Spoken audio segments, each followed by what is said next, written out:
ميسي سيتكلم. ميسي ضد رونالدو مجددا. رسميا الإعلان عن مباراة بين النصر السعودي ضد إنتر ميامي تحت عنوان الرقصة الأخيرة بمشاركة أعظم لاعبين في تاريخ كرة القدم ليونيل ميسي وكريستيانو رونالدو، وذلك في الرياض خلال شهر فبراير القادم. ملاعب يا رونالدو هو اللي يضغط. السعودية تنظم بطولة جديدة ثلاثية بمشاركة 3 أندية وهم إنتر ميامي، النصر، الهلال. مباراة أخرى داخل هذه المباراة، مشتعلة الأجواء في المدرجات، الجماهير لا تهدف، الصخب عالي في ملعب رائع، واحد من أجمل الملاعب العالمية على الإطلاق.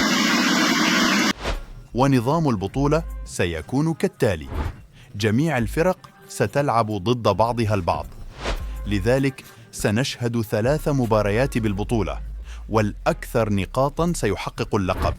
جميع المباريات ستقام على ملعب كينغدوم أرينا، وستحظى البطولة على تغطية إعلامية تاريخية.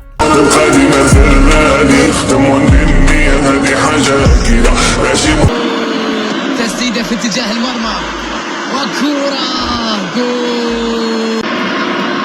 يلعب كرة طويلة إلى كريستيانو، يحاول أن يلعب كرة بينية